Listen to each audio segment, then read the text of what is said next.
आमची गुरुदेवता कलावती माता, आमची गुरुदेवता कलावती माता. धन्य श्री हरी मंदिर, धन्य श्री हरी मंदिर, धन्य श्री हरी मंदिर आनंद भुवन. धन्य श्री हरी मंदिर, धन्य श्री हरी मंदिर, धन्य श्री हरी मंदिर आनंद भुवन. श्री सद्गुरुनाथ महाराज की जय. नमस्कार. बेळगाव निवासी परमपूज्य श्री कलावती देवी यांच्या जीवनचरित्रावर आधारित पॉडकास्ट मालिकेतील या भागात मी सौ गौरी गोठिवरेकर तुम्हा सर्वांचं हार्दिक स्वागत करते. या पूर्वीच्या भागात आपण परमपूज्य आईंचा जन्म, त्यांच्यावर झालेली गुरुकृपा, त्यांनी केलेली कीर्तन सेवा, हरिमंदिराची स्थापना, तसंच त्यांनी सर्वांना केलेला बोध याविषयी जाणून घेतला आहे. परमपूज्य आईंच्या विषयी अधिक जाणून घेण्यासाठी आज आपण इथे आमंत्रित केलं आहे महाड येथील श्री सुधाकर डाखवे गुरुजी अर्थात आबा यांना. आपण त्यांचं इथे स्वागत करूया. नमस्कार आबा. नमस्कार. तुमचं मनापासून स्वागत. धन्यवाद. आईंच्या विषयी अधिक जाणून घ्यायचंय तेव्हा मी तुम्हाला असा पहिला प्रश्न विचारेन की परमपूज्य आईंचं तुम्हाला दर्शन आणि अनुग्रह केव्हा आणि कधी झाला? मला जे परमपूज्य आईंचं दर्शन झालं त्याच्या मागे एक छोटीशी पार्श्वभूमी. मी लहान म्हणजे इयत्ता 4थीमध्ये असल्यापासून दत्त उपासक होतो. इयत्ता 6वीमध्ये गेल्यानंतर गुरुचरित्र वाचायला लागलो आणि त्या गुरुचरित्रामुळे काय झालं की त्याच्यातनं एक अर्थ मी काढला, परमार्थामध्ये सद्गुरूंची नितांत गरज आहे. त्यावेळेला माझी परिस्थिती अत्यंत गरिबी अशी असल्यामुळे ही माझी मनातली हुरूर मी कोणाजवळ बोललो शकलो नाही. त्यावेळेला मी इयत्ता 9वीमध्येचा विद्यार्थी होतो. मी शाळेमध्ये गेलो. शाळेत गेलो. माझा मित्र गजानन पुराणिक तो माझ्या शेजारी येऊन बसल्याबरोबर तो मला म्हणाला, सुधाकर, आमच्या ताई आहेत ना, म्हणजे त्याची बहीण मोठी, आमच्या ताईकडे त्यांची गुरुमाऊली आली. तो गुरु हा जो माझा ध्यास होता अंतरीचा, तो शब्द ऐकल्याबरोबर मी त्याचा हात पकडला आणि त्याला घेऊन बाहेर आलो. म्हणलं, गजानन, आज शाळेला दांडी, आपण जाऊन मला त्या गुरुमाऊली पाहायचे. मग आम्ही दोघेजण घरी आलो. त्यावेळेस त्याची बहीण आपल्या हॉलमध्ये तांदूळ निवडत बसली. आम्ही आत शिरल्याबरोबर त्यांनी बहिणीने विचारलं, काय रे, आज शाळेत नाही गेलेत का? तेव्हा गजानन म्हणाला, ताई, हा सुधाकर म्हणाला की त्या गुरुमाऊलींना आपण बघायला जाऊ, आणि आम्ही पळून आलो शाळेत. हे वाक्य पूर्ण होतो न होतो इतका समोर दरवाजा होता, म्हणजे उघडला गेला आणि माऊली बाहेर आल्या. ज्या माऊली बाहेर आल्या आणि तेव्हा मी पाहिला, ते त्यांचं पौर्णिमेसारखा प्रसन्न असा चेहरा, तेज, त्या चेहऱ्यावर असलेलं तेज आणि हास्य हे पाहिल्याबरोबर माझ्या अंगावर काटा शहारं आलं. आणि त्या पुढे आल्या. प्रमिला, ही मुलं कोण म्हणून विचारलं माऊसकरांच्या मिसेसला. तर त्या म्हणाल्या, हा माझा आई भाऊ आणि हा त्याचा मित्र, आणि तुम्हाला पाहण्यासाठी हे दोघेही शाळेतून पळून आले. असं म्हटल्यानंतर आईने स्मित हास्य केलं आणि मला म्हणाल्या, अरे वा, तुझं नाव काय? मग मी आईनं नाव सांगितलं. पाहिलंच का मला तू? म्हटलं, हो आई, पाहिलं. मला आमचा इथे मुक्काम आहे, शाळा बुडवायची नाही, हां, पाहिलंच ना, शाळेव्यतिरिक्त येत जायचं, हां, असं मला आई म्हणाल्या. आईनं उभ्या उभ्याच नमस्कार केला आणि आम्ही शाळेमध्ये गेलो. ही गोष्ट 1956 सालची. अशा प्रकारे प्रथम दर्शन मला महाडला माऊसकरांच्या घरी माताजींचं झालं. आणि अनुग्रहाबद्दल काय सांगाल? आणि हां, मग त्यांच्याकडे भजनाचा कार्यक्रम चालत असे. मग मी त्यावेळेला घरची गरिबी असल्यामुळे दुसरीकडे शिकायला होतो. ज्यांच्याकडे शिकायला होतो त्यांना हे देव वगैरे काय आवडायचे नाही, म्हणून मी पळून गुपचूप भजनाला जाऊन बसायचं. आणि त्यावेळेला गावातील व्यापारी मंडळी, डॉक्टर, वकील अशी मोठमोठी मंडळी दर्शनाला पण येत होती आणि अनुग्रह घेत होती.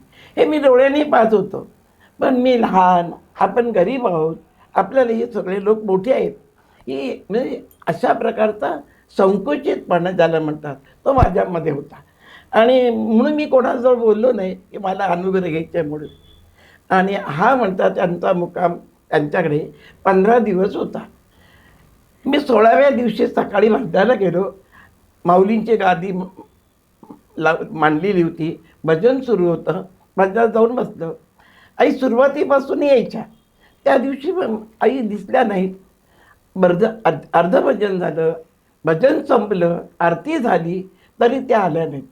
लोकांनी प्रसाद घेतला, ते निघून आलं.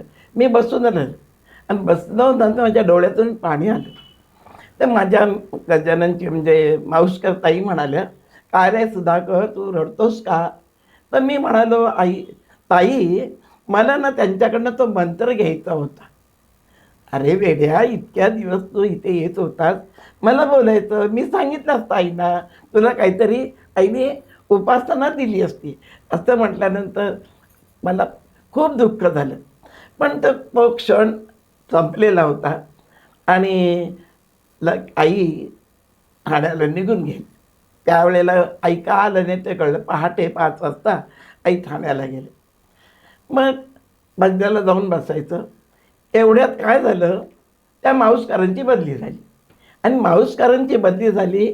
मग त्यांनी त्या काळामध्ये राजाभाऊ ओक म्हणून ह्या उभयतांना अनुग्रह दिला. सदन नव्हते, घर मोठं होतं त्यांचं, यांचे मित्र होते. तर म्हणाले, माऊसकर म्हणाले, राजाभाऊ आता माझी बदली झाली, तेव्हा ही उपासना आहे ना, ही आपल्या घरी चालू करा. ही मंडळी आहेत ना आपली सगळी, ती तुमच्याकडे येते. ते म्हणा आनंद आहे. आणि त्याप्रमाणे 14 झाल्यावर लोकांच्याकडे उपासना मी तिकडे जायला लागलो. थोडे दिवस गेल्यानंतर सगळी मंडळी त्यांना म्हणाली की राजाभाऊ आपल्याकडे पुन्हा एकदा आईना बोलवा ना. मग त्याप्रमाणे त्यांनी सगळ्यांच्या इच्छेप्रमाणे आईना पत्र पाठवत होते. आई काय तर म्हणजे उत्तर यायचे की माझं पुस्तक छापायची कामं आहेत, माझी तब्येत बरी नाही, अशा पद्धतीची. त्याच्यामध्ये 2 वर्ष लोटली. म्हणजे 56 नंतर ही गोष्ट मी सांगतो. ती 58 साली आई ठाण्याला आल्या. ठाण्याला आल्यानंतर त्यांनी भेटायला गेले आणि मग त्यावेळेला आईने कबूल केलं की मी महाडला येते. त्यांनी तारीख दिली.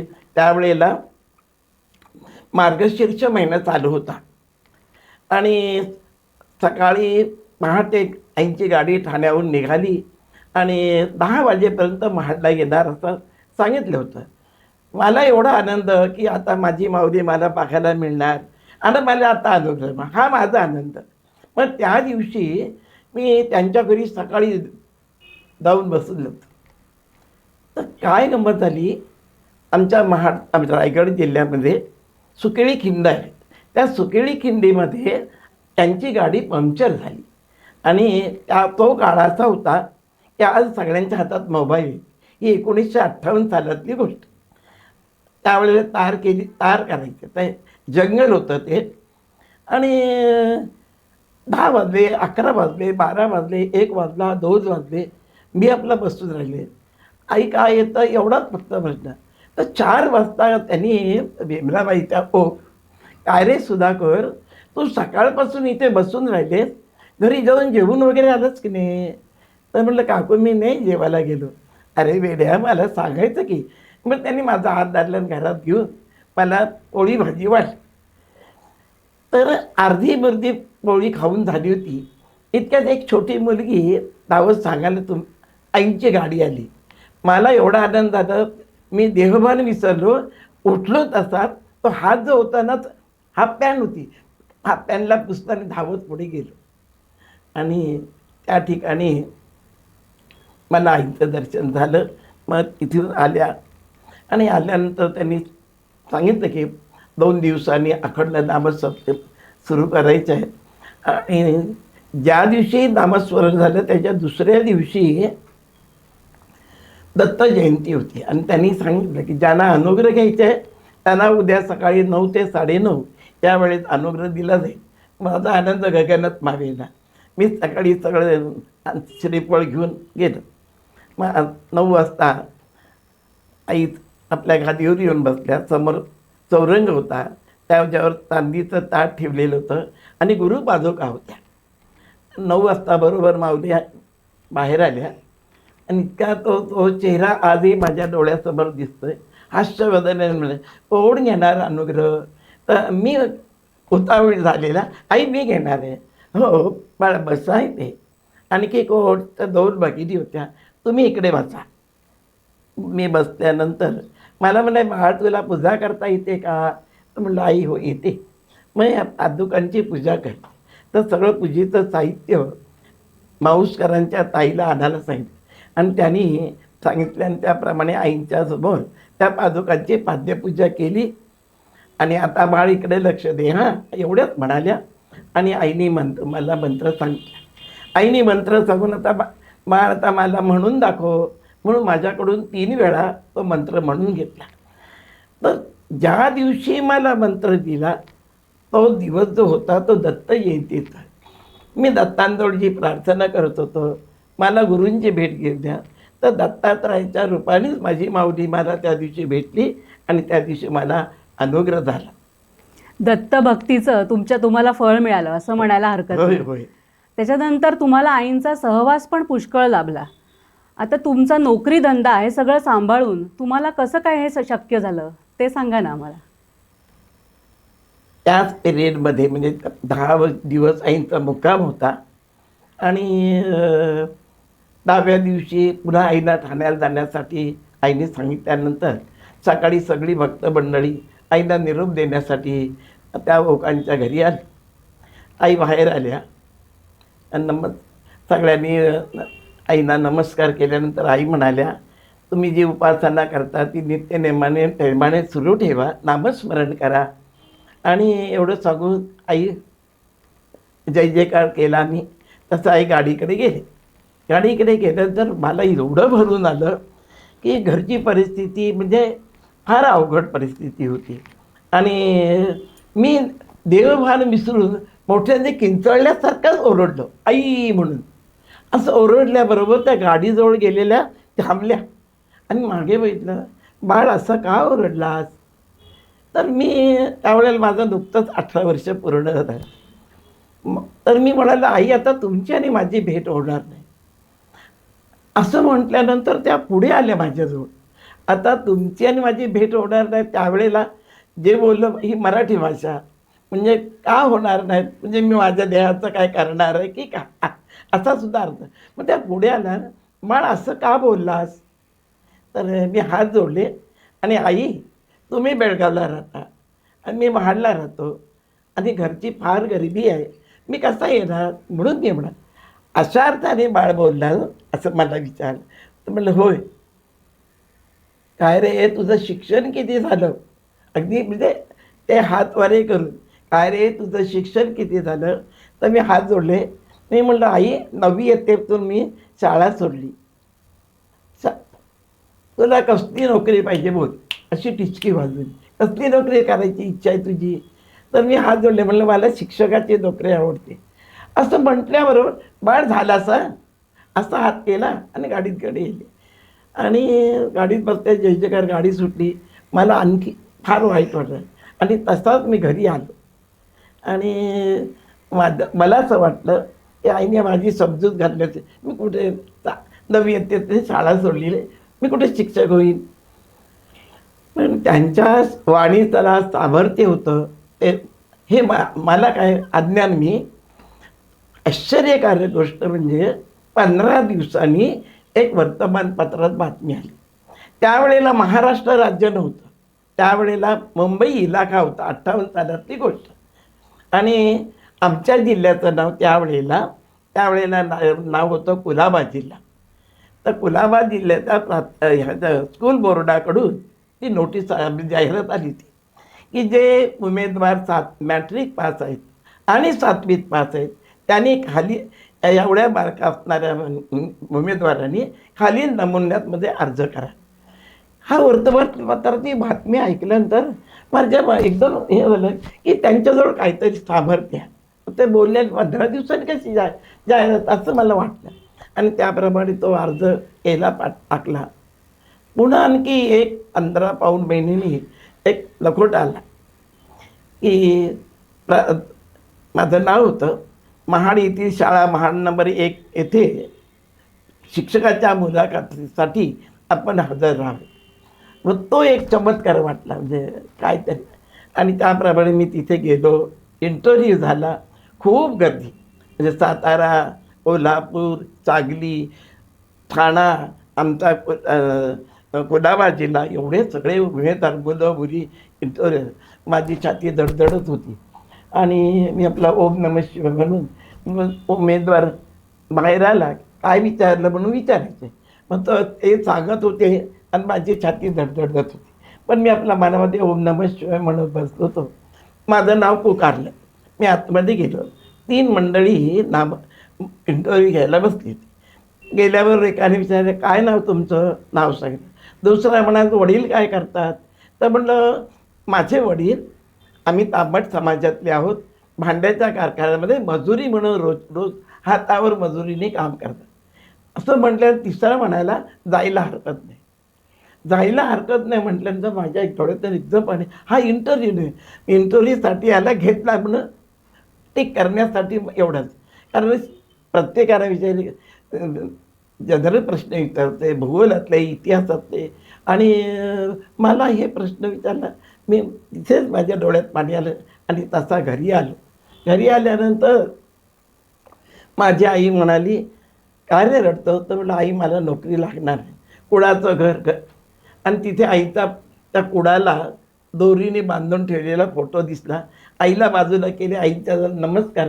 आई तुम्ही म्हणालात ना तू शिक्षक झाला म्हणून, आणि मला आई काहीच प्रश्न आहे. आणि मी रडत होतो. तर माझ्या आईला खूप वाईट वाटलं. ती म्हणणे, हुशीर तू रडू नकोस. आणि मग आपलं नामस्मरण करायचं, भाज्या जायचं. काय किमय केली. 15 दिवसांनी एक टपाल आली. सुधाकर बाळाराम डाकवे तुमची प्राथमिक शिक्षक म्हणून कुंभे शिवतर इथे नेमणूक करण्यात आली आहे. अमुक तारखेपर्यंत तुम्ही शाळेवर हजर. हे ऐकल्यानंतर मला खूप आनंद झाला. आणि त्यावेळेला पगार आणि महागाई मिळून 60 रुपये. आणि फेब्रुवारीमध्ये मी नोकरीला लागलो. आणि शाळेत गेल्यानंतर गुरुजींना आनंद झाला, आता आपल्याला बेळगावला जाता येईल. गुरुजींना म्हणलं, मेळची सुट्टी कधी? मग त्यांनी तारीख दिली. मी ते तारीख लिहून घेतली. घरी आलो. आणि आईला कसं पत्र लिहायचं माहिती नाही. श्री कलावती आई, तुम्ही आशीर्वाद दिला त्याप्रमाणे मला आज अमुक आणि शिक्षकाचा हुकूम मिळालेला आहे आणि मी शाळेवर हजर झाला, असं लिहिलं होतं पत्र. आणि मी शाळेवर गेलो. 15 दिवसांनी घरी आलो तर एक पत्र आलं होतं. माझी आई म्हणाली, कोणाचं तरी पत्र आलं बाळ. मग कुठे ते? तर त्या कुडाला फळी होती आणि ती मांडली होती. त्याच्यावर वाट्या कप ठेवले. ते तिने दुमडून त्या ह्याच्या खाली ठेवले. मी धावत गेलो आणि पाहिलं. साधं पत्र होतं. पत्रावर वर्तन बुक होतं, श्री हरी मंदिरम हे म्हटल्याने खाली आई अक्षर दिसलं काळ्या टाकाने शाईने लिहिलेलं. तर त्या पत्रामध्ये बाळासाहेबांनी असं लिहिलं होतं, चिरंजीव बाळ सुधाकर यास आशीर्वाद, तुझे पत्र मिळाले. तू आता गुरुजी झाला त्याचा आनंद झाला. आणि आता तुला आशीर्वाद लिहू की नमस्कार लिहू काय कळत नाही. असं विनोदाने त्याच्यामध्ये असं त्या झालं. तर मग आईकडे त्यांचं पत्र आलं. त्या पुन्हा पत्र लिहिलं बेळगावला येण्याबद्दल. मग त्यांनी त्या पत्रामध्ये सुद्धा फार सुंदर पत्र लिहिलं. चिरंजीव सुधाकर, तुझं पत्र मिळाले. या मे महिन्यामध्ये तुला बोलवून घेण्याच्या विचारत होते आणि बाळ तुझा तोच मजकूर तुझ्या पत्रात आहे. तर तुला सुट्टी मिळता क्षणी बेळगावला यायला लागलं. आणि अशा पद्धतीने मी तिथे बेळगावला जायला. मग दर घरची गरिबी. मला एकंदर माझ्यासुद्धा 8 भावंड, मी मोठा. आणि आई वरी तर पगार एवढे असल्याने मग काय करणार, दिवाळी आणि येतात जायचं म्हणजे 6-6 महिन्याचे. मग मी शिकवण्या करायचे, एका मुलाचे 5 रुपये शिकवणे मिळायचे. मग मी त्यातले 4 आणे 2 आणे बाजूला ठेवायचे आणि 30 ते 35 रुपये तयार करून ठेवायचं. पत्र पाठवल्यानंतर त्याच्यामध्ये असं लिहिलं, बाळ महाडवरून पुण्याला ये. पुण्याला आलंच ना की रात्री 8 वाजता आणि 8:30 वाजता आणि 10 वाजता जनता मेल सुटते, तिचं भाडं 10 रुपये आहे. बेळगाव स्टेशनवर आलास ना की टांगेवाल्याला 1 रुपया दे आणि अनगोळमाळ हरी मंदिर असं सांगितलंस तो तुला 15 मिनिटात आणून पोचवतो. तत्पूर्वी जेव्हा तुझं पत्र आलं तर कोणाला तरी घेण्यासाठी तुला सेवेकरी पाठव, काळजी करू नकोस, अशा पद्धतीचं पत्र आलं. आणि मग त्यावेळेला मी प्रथम गेलो आणि तो जो आनंद, तो आनंद गगनात मावणार नाही असा म्हणजे स्वर्गीचा आनंद हरी मंदिरात. आणि मग आईला विचारलं, आई आता मला अशीच सुट्टी असते, मग मी ये जा. बाळ हरी मंदिराच्या पद्धतीप्रमाणे येण्याच्या अगोदर पत्र टाक जा आणि तुझ्या सुट्टीच्या दिवसात येत जा असं सांगितल्यापासून मग त्याप्रमाणे दर दिवाळीला आणि मे महिन्यामध्ये मी आईकडे जायला लागलो. तर ते इतकी काटकस करत जाताना इथे स्टेशनवर 1 रुपया टांगेवाला देण्यासाठी ती माझी गळ्यातली पिशवी घालायचो आणि धावत हरी मंदिरात जायचो. तो 1 रुपया भाजवायचा. मध्ये स्टेशन लागलं तर चहा वगैरे लागलं, घेणे नाही. तर अशा प्रकारचं थोडासा मनाला आवरून किंवा त्याग करून असं केलं आणि म्हणून मला हरी मंदिरामध्ये अशा पद्धतीने जाता आलं. परमपूज्य यांनी अनुग्रह दिल्यानंतर नोकरीरूपी आशीर्वाद तुम्हाला दिला असं म्हणायला हरकत नाही. आणि नोकरी पण अशी दिली की आईंचा जास्तीत जास्त सहवास पण तुम्हाला लाभेल. मग तुम्ही श्रीहरी मंदिरात पुष्कळ राहिला होतात, मग त्यावेळेचं तिथलं बांधकाम किंवा तिथली एकूण रचना ही कशी होती ते जरा सांगा ना. अजून आपण विचारलेला ताई प्रश्न, ते त्यावेळेचं दृश्य आजही डोळ्यासमोर. मी ज्या वेळेला हरी मंदिरात पहिल्यांदा गेलो तर अनगोळ माळ होता तो. त्या मठाच्या म्हणजे आईच्या आश्रमाच्या मागे आणि पुढे एवढा प्रचंड माळ होता. लोकवस्ती अजिबात नाही. रस्त्याच्या दुतर्फा प्रचंड वृक्ष आंब्याचे आणि जांभळ्याचे. एवढी माकडं तिकडे संध्याकाळच्या वेळेला जर आपण हातातून पिशवी घेते तर उडी मारून खेचून घेते चोरासारखी. असं भयानक बाहेरचं वातावरण. मी आतमध्ये गेलो तर चारी बाजूला विनाईंची हिरवीगार कुंपण होती. गेट होता. गेटातून आतमध्ये गेलो तर आईचं दोन पाखी साधं निवासस्थान त्याचं आणि समोर सगळी आंब्या फणसाची झाडं. मुलीकडे फार मोठा प्लॉट होता, त्याच्यात त्यांची सुंदर बाग होती. आतमध्ये गेलं म्हणजे सुगंध फुलांचा, आतमध्ये सगळे रांगोळ्या काढलेल्या, शांत वातावरण आणि प्रसन्नता. आतमध्ये गेल्यानंतर आनाला लगेच सहज आनंद ज्याला म्हणतात तो तिथे मला मिळाला. नंतर मग माऊलींकडे हातपाय धुवून भेट झाली. त्यावेळेला माऊलींनी मला काय विचारलं, काय रे बाळ, आमचं बेळगाव लांब आहे, तुला काय येता येते वेळी काय त्रास वगैरे झाला का? तर म्हटलं नाही आहे झाला. त्यांना पाहिल्याबरोबर सगळा त्रास श्रम एका मिनिटात नाहीसे होऊन एक प्रकारचा उत्साह झाला. आपण चहा प्यायल्यानंतर जशी तशा पद्धतीचा. त्यावेळेला एक आईनी मला अत्यंत मार्मिक प्रश्न विचारला. प्रश्न असा विचारला, काय रे बाळ, तू हरिमंदिरात कसा आलास? हरिमंदिरात कसं आलं? मी घाबरलो. तुम्हाला पत्र पाठवलं, तुम्ही उत्तर दिलं किंवा तुम्ही सांगितल्याप्रमाणे प्रवास केला. आईना काय सांगावं ते कळेना. मी म्हणजे थोडा घाबरलो. कारण ती आई ही व्यक्ती अशी म्हणजे ईश्वरी तेज त्यांच्यावर असल्यामुळे असं टक लावून त्यांच्याकडे बोलता येत नव्हतं आणि मान खाली घातली पाहिजे, अशा प्रकारचं सामर्थ्य, दैवी सामर्थ्य त्यांच्याकडे होतं. मी काय मान खाली घातली, काय रे मी बोलते ती मराठी भाषा तुला समजते ना? तर म्हणलं आई तुम्ही बोलता ते मला समजतं, मग उत्तर दे की, तू इथे कसा आलास?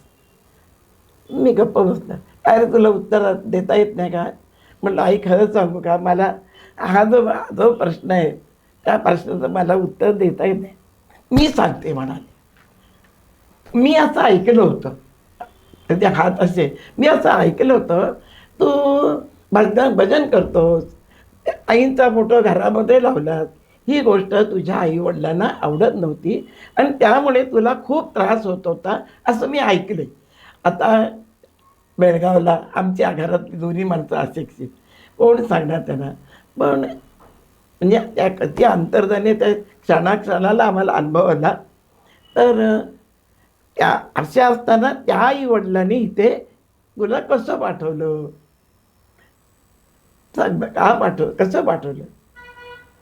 तर मी त्याचंही उत्तर दिलं. मी काय केलं, आई मला कोणाला माहिती, असं हात केलं, कोणाला माहिती. तर त्यांनी सुद्धा असंच, कोणाला माहिती असं म्हणू नकोस बाळ, थोडा विचार कर आणि मला उत्तर दे. मला काय कळेल, मी थांबलो. अरे माझ्या ह्या प्रश्नाचं तुला सुद्धा उत्तर देताना मी सांगते. आणि त्यावेळेला जे वाक्य 58ला 59चा मे महिना तो, बाळ आता तू गुरुजी झालास, आता तू हे मिळवायला लागलास, आता तुझ्या विरुद्ध जर झालं तर हे बंद पडेल. तर हे वाक्य जे वाटले, तुम्ही जसं गळ्यामध्ये मंगळसूत्र घातले तशी त्या महासाहेबांची असं काही बोध वाक्य हे माझ्या जीवनामध्ये हृदय संपुष्टामध्ये ठेवलेली आणि त्याप्रमाणे आज मी अनुसरून वागलो म्हणून मला आईने सुखं करून ठेव. तर अशा प्रकारचा त्यावेळचा हे झालं. नंतर मग ते बोलणं झालं तर आम्हाला मला चला, माझ्याबरोबर 2 भगिनी होत्या, शेजारच्या रूममध्ये घेऊन गेल्या.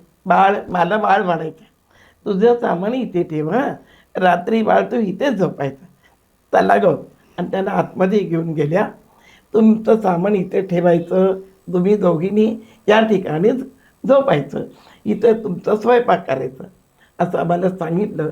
आणि मला म्हणाय बाळ चल, मी नवीन होतं चल म्हणून त्यांच्या मागे गेलो. निवासस्थानात घेऊन गेल्या. तर एका कोपऱ्यामध्ये आम्हा तिघांना लागणारं स्वयंपाकाचं साहित्य, 2 वातीचे स्टोव त्यावेळी, ते रॉकेल वगैरे सगळे भरलेले. आणि गेलं त्या पुढे होते, मी मागे गेल्याबरोबर त्यांनी स्टोव उचलला, बाळा इकडे नेऊन ठेवा तुमच्या रूममध्ये. उचलल्याबरोबर मी म्हटलं आई मी उचलतो, तुम्ही हात नका लावू. चूप मला म्हणा, आपण लहान मुलांना चूप, मला कृष्णाने सेवा दिली. आणि अशा प्रकारे एक एक वस्तू देत होत्या, मी तिथे नेऊन ठेवते. सगळ्या वस्तू झाल्यानंतर मी आमच्या भगिनी म्हणलं आई आपण बेळगावला आईला आवडणार, तुम्ही व्यवस्थित ठेवा, हे बोलत होतो. इतक्यात आई आतमध्ये आल्या. कशा आल्या तर एक आरसा होता त्यांच्या हातामध्ये, मी तो आरसा घेतला होता, त्यात आता चूक दिसत होती आणि उजव्या हातामध्ये खलबत्त्याचा तो बत्त्या असतो तो होता. आतमध्ये शिरल्याबरोबर बाळ म्हणले म्हणजे पुढे तर तो बत्त्या माझ्या हातात दिला. नंतर हा घेतला, आरसा घेतला, तो माझ्या हातात दिला. आणि तिथे एक खांब होता, माझाही असा हात पकडला आणि असं ओके जवळ ओढला. बाळ तू गुरुजी झालास ना, अटेन्शनमध्ये उभा राहा. तर मी आपलं सरळ उभा राहिल्याबरोबर माझ्या डोक्यावर हात ठेवला आणि माप उंचीचं माप घेत बाजूला सरळ. काय करतात मला कळलंच नाही, बाजूला सरकलं. ते दे बत्त्या, त्या बत्त्या घेतला, चूक असं ठोकदार. तर मी हात म्हणलं आई मी चूप म्हणाल. त्यांचं म्हणजे चूप, मला कृष्णाने त्यांचा सल्लेलं वाक्य. मग तो घेतला, ठोकला हात, तो आरसासुद्धा स्वतः लावला. पुन्हा माझा हा दंड पकडला आणि बाळ उभा राहते, तुझे केस विंचरण्यासाठी तुझ्यासाठी आरसा. तर अशा प्रकारची एवढी मोठी माऊली आणि सामान्य माणसं येत होती, किती आदरातिथ्य आणि किती प्रेमाने करत. तर हे सगळं दृश्य माझ्या डोळ्यासमोर होईल. आणि नंतर मग ते सगळं झाल्यानंतर आज तुम्ही प्रवासात आहात, तुम्ही फक्त भात करा हां, बाकीचं सगळं मी आमटी भाजी सगळं मी देते. असं त्यांना सांगितलं स्वयंपाक आलेल्या. मग मी बाहेर पडलो. त्या आवारामध्ये फिरत होतं. शांत वातावरण आणि हिरवंगार सगळीकडे, फुलांचा सुगंध आणि एक प्रकारचा पवित्र वास आणि सगळं बघत होतो. तर हे सगळं बघितल्यानंतर त्या रांगोळ्या काढलेल्या आहेत की आम्ही पुस्तकात वाचतो. पूर्वी ऋषीमुनींचे आश्रम असायचे. ते आश्रम कसे असायचे ते दृश्य डोळ्यासमोर आलं. तर अशा प्रकारचं श्रीहरी मंदिर मी प्रथम पाहिलं आणि अशा प्रकारचं त्या आईंच्या वेळचं हरिमंदिर ते त्यांनी 1942 साली बांधलं. आणि अशा प्रकारचं गुरूंचा आश्रम मी पाहिलं. अगदी समोर उभं राहिलं. पूर्ण वर्णन तुम्ही इतकं सुंदर केलं की ते पूर्ण दृश्य डोळ्यासमोर उभं राहिलं. आता आईंचा एक असा अनुभव ऐकला आहे की आईंचा नामस्मरणावर विशेष भर होता आणि आई नामस्मरण करत होत्या म्हणजे तोंड तर मिटलेलं होतं, म्हणजे ओठ मिटलेले होते, पण आवाज ऐकू येत होता. मग तो काय प्रसंग आहे? प्रत्यक्ष तुम्ही मला वाटतं तो अनुभवला आहे. ताई, हा एक फार रोमांचकारी प्रसंग आहे. तुम्ही मला विचारलं तर ज्या वेळेला महाडला आई आल्या 58 साली, तर अखंड नामस्मरण सुरू केलं आणि त्यावेळेला 5-6 भगिनी भजनाला येत होत्या. गावामध्ये त्या काळात त्यांचा प्रचार झालेला नव्हता आणि बंधुवर्ग तर मुळीच नव्हता. तर ते माऊसकरांची मुलं, पुराणिकांची 2 मुलं, ते मालक ओक, मी असे एवढे बंधू. तर अखंड नामस्मरणामध्ये आईनी रात्री 10 ते सकाळी 6 बंधुवर्ग. तेव्हा ते म्हणाले काय, ओक आई ना, सप्ताह होणार याचा आनंद आई, पण आमची एक अडचण आहे. ते म्हणे काय अडचण आहे? तर भगिनी एक वेळ मिळतील सकाळी 6 ते रात्री 10पर्यंत, पण रात्री 10 ते सकाळी 6पर्यंत एवढे बंधुवर्ग नाही आहेत म्हणाले. आई स्मित हास्य केलं. तुमच्या गावामध्ये देवाची आवड असणारी मंडळी आहेत का? तर म्हणे आहेत. मग राजाभाऊ घाबरू नका, अशा मंडळींना तुम्ही भेटा आणि त्यांना सांगा हे नामस्मरणाचं आणि 10 वाजल्यापासून दुसऱ्या सकाळी 6 वाजेपर्यंत ज्यांची इच्छा असेल त्यांची नावं लिहून घ्या. समजा एखाद्या तासाला तुम्हाला कोण भेटलं नाही तर त्या तासासमोर फुली मारा आणि रोज संध्याकाळी मला कागद द्या. आणि असं चाललं होतं. 3 दिवस सगळी माणसं भेटली. 4थ्या दिवशी अशी वेळ आली की रात्री 12 ते 1 या वेळेमध्ये त्यांना कोणीच भेटलं नाही. आईने सांगितलं फुली मारून ठेव. त्यांनी फुली मारलं. त्याचा वेळापत्रकाचा कागद वरती गेला. आईने पाहिल्याबरोबर लगेच खाली पाठवून दिला की या तासाची काही गडबड करू नका.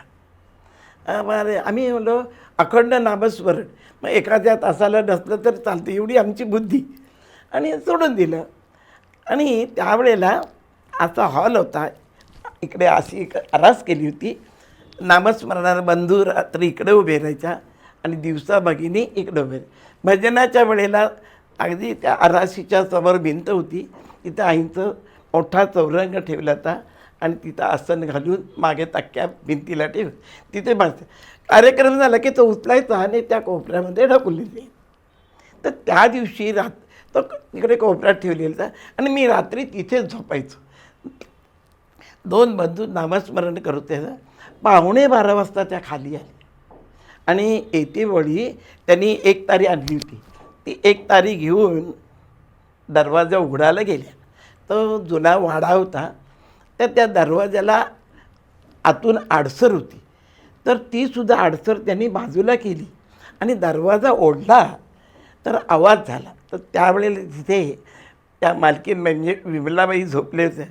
आवाज ऐकले, डोळे उघडतं. आईने हातात विणा घेऊन समोर बघितल्या तर चटकन उठल्या.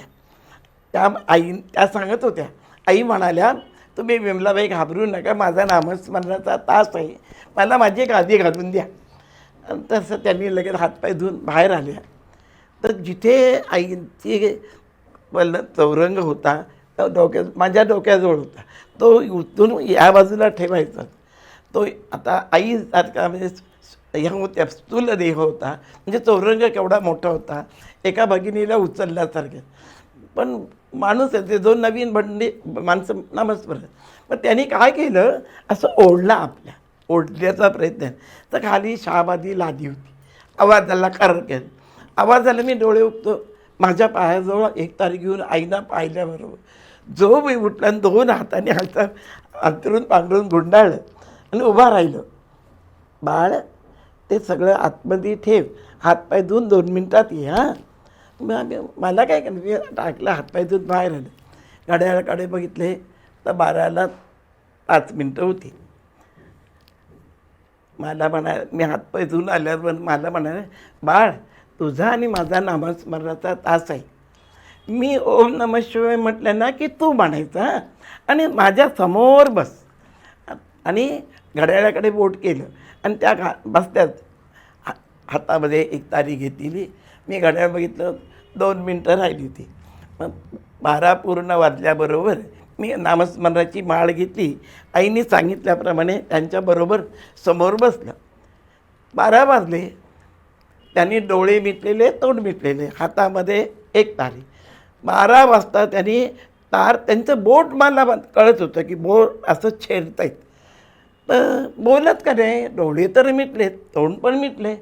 आणि त्यांनी सांगितलं, मी कसं म्हणू, मला कळलं नाही. 12 वाजून 2 मिनिटांनी माझ्या लक्षात आलं की ती तार छेडत आहेत. त्या तारेमधून स्वतःच्या आवाजमध्ये ओम नमः शिवाय म्हणतात. हे लक्षात आल्यानं तो शिवाय पूर्ण झाल्याबरोबर मी मोठ्याने बोललो, ओम नमः शिवाय. माझं झाल्याबरोबर तोपर्यंत बोट थांबलं होतं. आणि नंतर माझं पूर्ण झाल्यावर लगेच पुन्हा तार छाडली. मग माझी लय लागली आणि आई म्हणत होत्या आणि आईचं पूर्ण झालं, मी झालं होतं. पण त्यावेळेला खरं सांगतो ताई, माझं नामस्मरणाकडे मुळीच लक्ष नव्हतं. काय ते रूप पाहता आलोचनी सुख झाले हो साजरे, अशी मूर्ती समोर होती. मी टक लावून मनसोक्त माझ्या माऊलीकडे बघत होतो. तर तो जो 1 तासाचा जो आनंद आहे तो माझ्या जीवनात सुवर्ण अक्षराने लिहून ठेवावा अशा प्रकारचा घडला. तर अशा प्रकारचं माऊली डोळेही मिटले होते आणि तोंडही मिटले होते. तर एक तारीमधून त्या बोलत होते. अक्षरशः रोमांच उभा राहणारा असा प्रसंग आहे. तुम्ही आता जो सांगितलात तो प्रसंग अगदी म्हणजे अंगावर रोमांच उभा राहणार आहे. आणि मगाशी तुम्ही आई म्हणजे एवढी त्यांच्या अंगामध्ये शक्ती होती, एवढं महत्त्व होतं त्यांचं, पण तरीही त्या भक्तमंडळींची स्वतः जातीने काळजी घ्यायच्या. तुम्ही आता मगाशी सांगितलं. मग तब्येतीची काळजी कशा घ्यायच्या त्या? कोणी आजारी पडलं तर त्या कशी काळजी घ्यायच्या? तुम्हाला असा काही अनुभव आला आहे का? हे तुम्ही प्रश्न विचारताना हे मला विचारल्यानंतर माझी माऊली आणि तो प्रसंग उभा राहतो. पहिल्याच म्हणजे 1959च्या मे महिन्यात ज्या वेळेला मी बेळगावला गेलो, त्यात सांगितलं त्या भगिनीचे, त्या दिवशी संध्याकाळी 7 वाजता शतपावली घालत होत्या अंगणामध्ये. आणि मी एका आंब्याच्या झाडाखाली बसतो, गार हवा. कधी आमच्या महाडला म्हणजे उन्हाळा, गार हवा, सुंदर वातावरण. तर शतपावली घालता घालताना त्यांनी मला पाहिलं. तर त्या माझ्याकडे यायला लागल्या. म्हणजे मी बसलो ती, तर मी लगेच उभा राहिलं. जवळ आल्या, बाळ काय करतोस? ते म्हटलं, आई थंड हवा आहे ना, मी इथं हवा खात बसले. एवढं बोलल्याबरोबर, बाळ तुम्हा मंडळी ना हिची आवाज सहन होत नाही, एवढंच बोलल्या. आणि पुन्हा गेल्या, पुन्हा शतपावली घाली, आतमध्ये गेल्या. आमचं जेवणं वगैरे सगळं आटोपलं. आम्ही ते झोपलो. 4 वाजता मला थंडी भरली. इतकी थंडी होती तिथे की आम्ही मे महिना, आमच्याकडे अंगात घामाच्या धारा पातळ अंगावर नेलेलं होतं. ते घेतलं तरी ते आणि इतकी थंडी. आणि पहाटे 4 वाजता माझी थंडी भरली, अंग गरम झालं. मग करायला लागलं. तर आतून भगिनी म्हणाल्या, आबा काय झालं? तर म्हटलं, मला ना थंडी भरून ताप आलेला आहे. तर आतून एवढंच, जो उठू नकोस, एवढंच बोलले. 5 वाजता दरवाजावर टकटक झाली. मी उठलो, दरवाजा उघडला. तर शामराव पाटील म्हणून शिक्षक तिथे मंदिरामध्ये आलेल्या माणसांना पाणी तापवण्याचं. तर ते म्हणाले, आंघोळीचं पाणी तापलेलं आहे, तुम्ही सर्वांनी आंघोळ करून घ्या, असे बोलले. निघून गेले. बोलल्याबरोबर ह्या भगिनी उठल्या, आपले कपडे सगळे घेऊन बाहेर आल्या. आणि बाहेर आल्याबरोबर दरवाजा उघडा होता. त्यांना माऊलीने पाहिलं, त्यांच्या निवासस्थानातून. आणि तिथून बोलत होते, मला ऐकायला येत होतं दरवाजा उघडाचा. काय गं, तो कुठे आहे, म्हणजे माझी चौकशी. त्या म्हणाल्या, आई त्याला पहाटे ताप आणि थंडी भरून ताप आला. अरेच्या, म्हणजे त्यांचं बोलल्या कशा, अरेच्या काल म्हटलंच की त्याला, तुम्ही जा तुमचं आटपून घ्या असं म्हटल्या. त्या आंघोळीकडे गेल्याबरोबर मी बाहेर बघत होतो, दरवाजा उघडा होता, काळोख होता, पण ते पांढरं शुभ्र पातळ मला समजे. मी मनात म्हणतो, आई आता कुठे या काळोखातून चाललं. हे मनात विचार येतो न येतो तर लगेच रूममध्ये आल्या. त्याला मी उठू नकोस म्हणाले. काय रे, काल म्हटलं ना तुम्हाला आवाज तर, काय झालं बाळ तुला. तर म्हटलं, आई मला पहाटे थंडी भरून ताप आला. आणखी कार्य झालं, म्हटलं काही नाही. आणि एवढं विचारणे गेले तर माझ्या डोळ्यातून पाणी आलं. मी प्रथम आलेला, आज काय गुरु शिष्याचं नातं एवढं, आणि एवढ्या मोठ्या अधिकारी आणि सामान्य माणसाला येऊन एवढी माझी आईसुद्धा करत नव्हतं. का, परिस्थिती गरिबीची, 8 भावंड, कोणाकडे बघणार. आणि एवढं विचार गेल्या.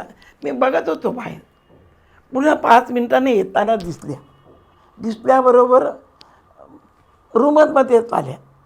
तर मी उठू नकोस, तर मी उठून बसलो. काय रे, मी मराठी बोलते, ती कळतं ना तुला, मला पुन्हा सुनावलं. आणि काय नव्हतं तर स्वतःचं जे पातळ होतं ते 4 पदरी केलं होतं आणि डाव्या हातावर टाकलेलं होतं. आणि त्या हातामध्ये एक डबी दिसली छोटी, आणि उजव्या हातामध्ये उशी होती. आणि आल्याबरोबर, ही बाळ उशी घे, डोक्याखाली ठेव, पडबाहू. तर उशी घेतली. मी आता लगेच त्या झोप म्हणल्यानं कसं झोपायचं, मी धरलं, अरे उशी खाली ठेव, डोकं ठेव. मग मी डोकं ठेवल्याबरोबर ती डबी घेतली, अशी अंगावर टाकली. बाळ्या त्यात औषध आहे. आम्हाला त्यावेळेला विक्स काय माहिती नाही, ह्याच्यात औषध आहे. आणि कृती सगळी तिथलं थोडं असं नाका लाव, असं घशाला लाव, छातीला लाव, आणि मी सांगितल्याशिवाय बाळ आंघोळ करू नकोस हां असं म्हटलं.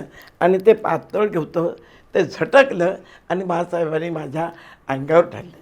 तर ते जे पातळ प्रेमाचं घातली, ती ऊब आजही माझ्यामध्ये आहे.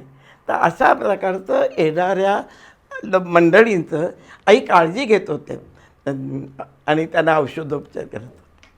तुमच्या तब्येतीची कशी काळजी आईंनी घेतली ते तुम्ही सांगितलं. होय.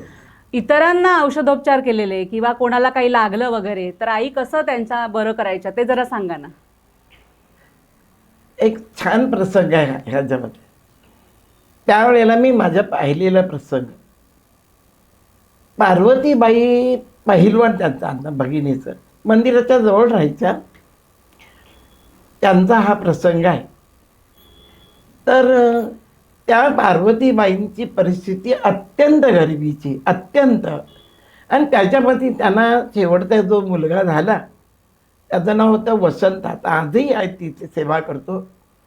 तो जन्माला ज्या वेळेला आला त्यावेळे पोटाचा आकार मोठा, हातापायच्या काड्या, नजर आकाशाकडे, आणि तोंडातनं सारखी लाल गळत असायची, आणि मंदबुद्धी, म्हणजे 1 नंबर 2 नंबर काय कळायचं.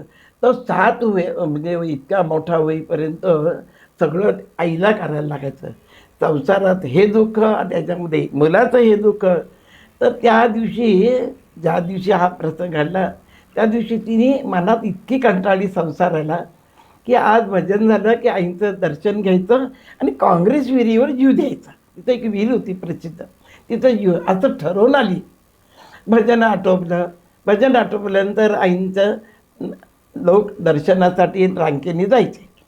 भगिनी सगळ्या गेल्या, बंधू गेले, ते एका बाजूलाच उभे होते. आईंनी नेहमी डोळे मिटलेले असायचे. तर डोळे उघडले तर ती बाई तिथे रडत बसलेली. काय पार्वती असं म्हणते, एवढंच म्हणले पार्वती म्हणले. तिला इतका हुंगा आला, रडायला आली. इकडे ये म्हणाल्या, जवळ आल्या, म्हणाल्या, काय बोलल्या पार्वती, हरिमंदिरात तुझ्या डोळ्यात पाणी कसं, हरिमंदिरात काय म्हणजे हे त्यातून नाही. तर तिने आपलं सगळं, हे आता मी बोललो ते सगळं दुःखच राहील. अगं याचंच नाव संसार. संसारामध्ये तिला एवढा सुख आहे आणि डोंगरा एवढं दुःख आहे. आणि ते होऊ नये म्हणूनच इथं प्रार्थनाला यायचं. हां हां, तू काळजी करू नकोस, तुझ्याकडे गाय आहे ना गं? तर ती म्हणाली, हो आई. मग उद्यापासून येते वेळी एक टोपलं शेणाची घेऊन ये आणि एक रिकामी बाटली घेऊन ये असं सांगितलं. तिने डोळे पुसले आणि निघून गेली. दुसऱ्या दिवसापासून ती बाई म्हणजे कारभारी पद्धतीचं तिचं लुगडं, रुपया एवढा टिळा लावलेला आणि बोलणं वगैरे सगळं कारभारीसारखं असतं, म्हणजे कन्नडसारखं. तर त्या दिवशी ते टोपली घेऊन आली. भजन झाल्यानंतर आईना सांगितलं शेण आणले, कुठं ठेवू? मग आईने सांगितलं अमुक ठिकाणी. तिने ते टोपली होती आणि बाटली घेऊन आईच्या समोर आली. आई स्वतः गेल्या विहिरीवर, पदर असा खोवला आणि विहिरीत बाटली पाणी काढलं. ते म्हणाले बाटली, आणि ती मोठी बाटली आणली होती. आईने ते पाणी ओतलं त्याच्यामध्ये. पार्वती, हे औषध आहे, तुझ्या मुलाला हे औषध दिवसातून 3 वेळा पूर्ण दे आणि उद्यापासून येते वेळी ही बाटली आणायची आणि तू काढायचं, तुला औषध दिलं असं म्हणाल्या. आणि त्याप्रमाणे तिचा नेम चालू झाला. आणि मी महिनाभर तिथं होतो. 8 दिवसानंतर त्या मुलाचे जे डोळेवरती होते ना, ती सांगत होती आईना, तिच्या आपल्यासारखे जवळ दृष्टी झाली. पुन्हा 4 दिवसांनी ती लाल गाळाची होती ना, ती बंद झाली. त्याच्यानंतर तो मुलाला हात धरून जायचा, उभा राहायला लागला. आणि त्याच्यानंतर 1 नंबर 2 नंबर ते झाले म्हणून तो सांगायला. मग ती त्याला उचल. अशा प्रकारचं त्या एका महिन्यामध्ये तो मुलगा, म्हणजे हे प्रकार सगळे जे होते ते बंद झाले. आईला धरून अंगणामध्ये घरामध्ये तो फिरायला लागला. ही गोष्ट आईना सांगितली. तर आई काय म्हणाल्या, आता उद्या येताना त्याचं बोट धरून हळूहळू चालत घेऊन ये त्याला. तर ती बाई डोक्यावर टोपली, भजनाचं ते बाटली टाकेत लावलेली, त्या पोराला एक पाऊल टाकत आणला. त्यावेळेला आई त्या आईच्या बंगल्यावर सकाळची वेळेला शतपावली घालत होत्या. सकाळच्या भरतीची वेळ शतपावली घालत होत्या. ही गेटातून आत आली. गेटातून आल्याबरोबर आईने काय पार्वती म्हणून हाक मारली. पार्वती अशिक्षित बाई, म्हणजे कसं संत संगतीचे काय काय परिणाम असतात. तिने चटकन तर टोपली जे होते ते खाली ठेवली, पोराचा हात सोडला आणि साष्टांग नमस्कार घातला आणि उभी राहिली. आणि आई कुठे म्हणून इकडे तिकडेचे बघायला लागली. तर आई हसायला लागल्या. पार्वती, मी वरती आहे म्हणाले. आणि त्यावेळेला आईने तिला दर्शन दिलं. आणि त्या मुलाला आई खाली आल्या. भजन झाल्यानंतर तिला बोललं. त्या मुलाला, काय रे बा तुझं नाव? तो असं तोत्या शब्दात ते वसंत शब्द सांगितला. तर आईला आनंद झाला. आणि तो मुलगा बाई बोलल्यानंतर चल म्हणाले, तुला सेवा देते. आणि आईने स्वतः मंदिर उघडलं आणि आरतीच्या वेळेला वाजवणीची जी टोल होता तिथे घेऊन गेले त्याला. तर मोठ्या माणसांसाठी ती उंच लावली होती. तर आईने तिकडचा कळस घातला, म्हणजे आकडा असलेला, आणि ती घंटा त्या मुलाला हात पोचेल एवढी खाली घेतली. आणि बाळ इकडे लक्ष दे, त्याचा एका हाताने हात धरला स्वतःचा आणि हात 1 2 3 असे शब्द मारले.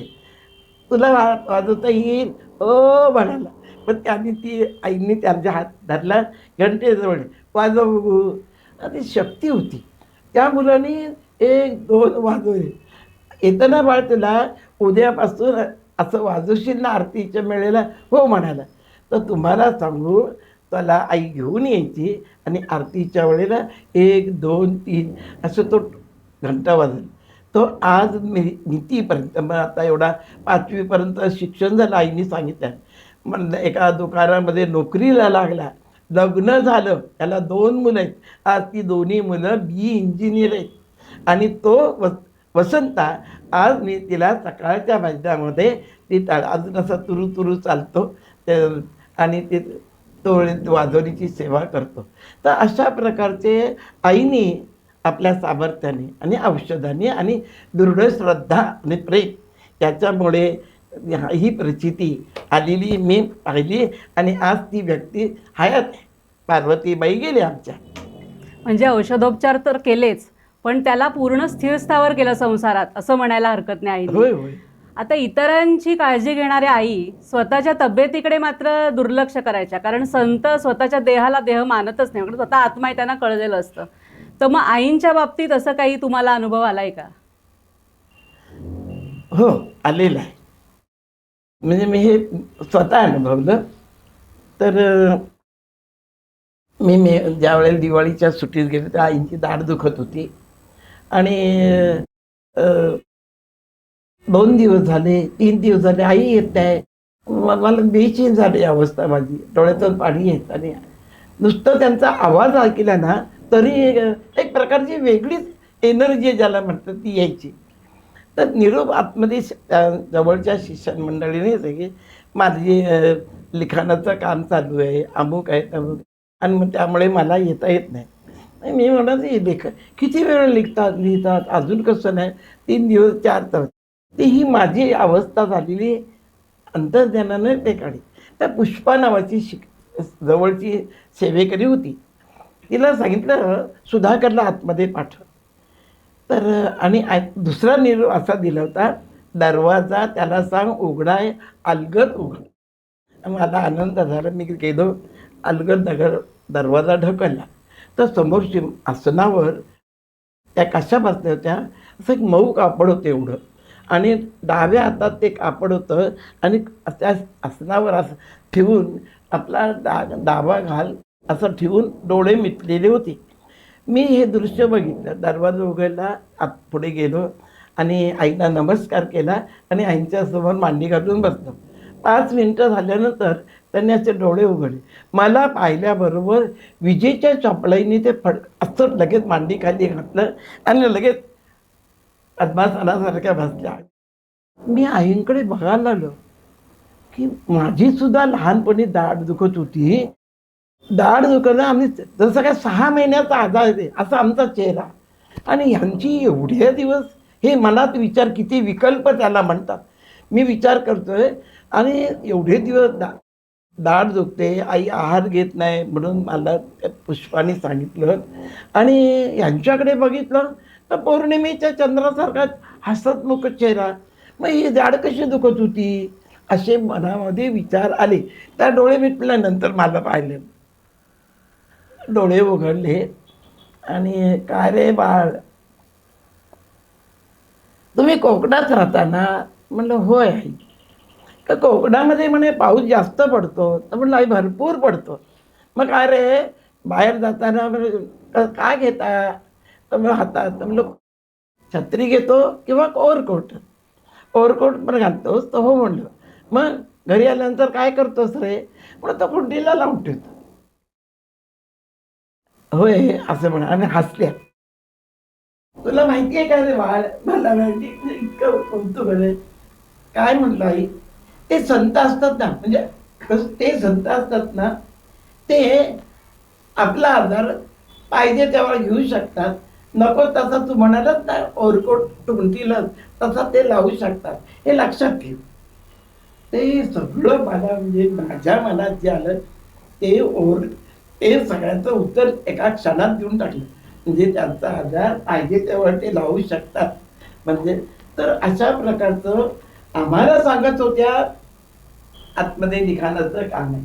मी आजारी आहे म्हणून कधी सांगितलं नाही, आणि प्रत्यक्ष त्यांचा आधार मी ही मंडळी मी आजारी आहे म्हणजे कधी ते दुःख नाही, कारण जगाच्या दुःखात निवारणासाठी त्या अवतरलेले असतात. तर हा प्रकार मी प्रत्यक्ष बघितला आहे. पण समाजात जो कर्मठपणा होता त्याचा आईना वावडं होतं, तो आईना आवडत नव्हता. त्याच्याविषयी सांगा ना. ताई, मी प्रथम सांगितलं तुम्हाला की मी लहानपणापासून दत्त उपासक आणि नंतर गुरुचरित्र वाचलं. त्या गुरुचरित्राच्या वाचनामुळे 16 ओळ माझ्यामध्ये निर्माण झाली. म्हणजे आंघोळ केल्यानंतर देवपूजा करत असताना, पोथी वाचत असताना, आधी गरिबी, छोटं घर, भावंड भरपूर, आणि मी जर आंघोळ करून देवपूजाला निघालो किंवा पोथीला बसलो तर लहान लहान बहिणी असायच्या. पटकन त्यांचा पलक त्यांचं अंग मला लागायचं, किंवा आईचं सुद्धा जाता जाता तिचा पदर लागला.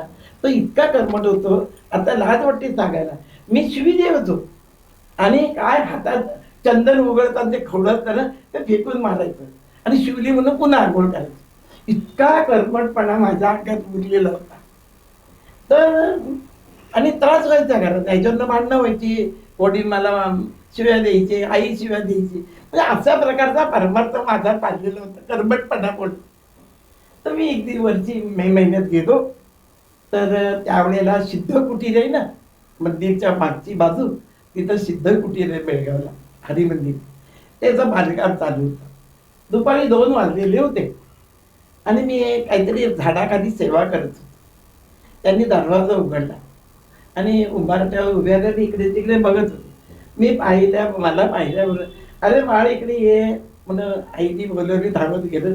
आई म्हणलं काय? बाळ त्या सिद्धकुटीचं काम चाललंय ना, तिथे एक पाटील आहे, ते निवडीने भरलेलं आहे. निवडी म्हणजे कसली, तुमची चुन्याची निवडी, त्या बांधकाम. तर त्या औषधं द्यायची. त्या चुन्याच्या निवडीपासून काय करायचं तर ते बाळ अलगद घेऊन या. मी धावत गेलो. तर मला वाटतं सेवा मिळाली तर आली. गेलो तर एवढं मोठं तांब्याचं पाटील, असं जाड आणि ते पूर्ण भरलेलं. माझी तब्येत अशी. तर मी उचलायला गेलो तर ते इतकं जड चांदून आहे. म्हणून हळू मी तिथे आईच्या निवासस्थानाजवळ आलो. कमरेवर हात ठेवून कुंभाराच्या बाहेर उभ्या होत्या. मी गेल्यावर असं आईकडे देण्यासाठी पुढे गेले. एवढं भरलेलं पातीलं. त्यांनी काय केलं, अशी बोटं घेतली आणि अशी माझ्या बोटांच्या खाली लावली. आता अशी बोटं पकडलं नाही. आता मी बघतो हे जर मी सोडलं तर मासाहेबांच्या पायावर पडेल मला वाटलं. आणि अजून काय घेत नाही म्हणून मी आईकडे बघितलं. जणू काही हातामध्ये चिनी आणि हातोडी घेऊनच जात आली. पकडल्या बरोबर मला म्हणाले, बाळ सुरुवातच अशी केली, बाळ सवळं करावं ना ते पूर्ण करावं, नाही तर करू नये. आणि काय रे, आपल्या सवळ्यामुळे दुसऱ्याला त्रास कशाला. एवढं सगळं मला सुनावलं आणि म्हणाल्या, काय रे बाळ, आंघोळ केली, पितांबर नेसलास, ह्याला तू सवळं म्हणतोस, असं मला प्रश्न विचारला. मी काय बोललोय, गप्प बसलो. सवळं कशाला म्हणतात माहितीये का तुला, जोरात त्यावेळेला. आणि असा अंता मूठ घेतली आणि अशा फिरवत होती. इथे जी घाण आहे ना बाळ, ती स्वच्छ झाली की त्याला सवळं म्हणतात. आणि ते कार्य इथे चालतं, म्हणजे मंदिर असं सांग. आणि असा बोलते आणि इथे चालतं म्हणजे संकट संतांना की करायले का. सगळ्या ज्या नद्या आहेत त्या सगळ्या संतांच्या पायावर, म्हणजे त्या नद्या मात नसतात. तर त्याचा जो बोध आहे हे गंगाजळ आहे. आणि त्या गंगाजळाने आपलं ती हृदयातली घाण जाते.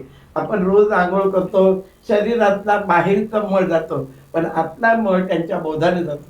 तर अशा प्रकारचा तो बोध करून माझा तो जो कर्मठपणा होता आणि त्याच्यापासून मी असं कान पिळे. आणि खरंच बन संतमुखे वेदांत ऐकता, जाय हृदयांतील काळीमा, असं म्हटले. तर संतांच्या बोधाने आपल्या हृदयात आहे. आणि असा बोध तेव्हापासून माझा पितांबर घडला. आणि खरं माझं पण जो सोहळा आहे ते चालू झालं. आणि त्यामुळे घरातही वातावरण शांत झालं आणि एवढा बोध मला मिळाला त्यावेळेला. आमच्यामध्ये असलेल्या, म्हणजे आमच्यावर जो पगडा आहे रूढींचा, अंधश्रद्धेचा, तो काढण्यासाठी संत कशी कडक भूमिका घेतात कधी कधी, हे तुम्ही सांगितलेल्या प्रसंगावरून लक्षात येते. प्रेक्षको, आपण असेच अनुभव अजून पुढच्या भागामध्ये आबांकडनं ऐकणार आहात. आज खूप सुंदर सुंदर अनुभव आणि आठवणी आबांनी आपल्याला सांगितलेल्या आहेत. आबा, आज तुम्ही इथे आलात आणि खूप आम्हाला अतिशय सुंदर असं दर्शन घडवलं, अगदी परिक्रमा घडवली तसं म्हणायला हरकत नाही. तुम्ही इथे आलात त्याबद्दल तुमचे मनापासून आभार. हे माझ्या माऊलीचं, हे ज्या आई, एक आई माझं नाही, माझ्या माऊलीच्या सहवासामुळे, त्यांच्या बोधामुळे हा एवढं परिवर्तन होतं. नाही तर सामान्य माणसासारखंच माझं जीवन होतं. त्यांना नमस्कार माझा. श्री सद्गुरुनाथ महाराज की जय. परमपूज्य गुरुदेवता श्री कलावती माता की जय.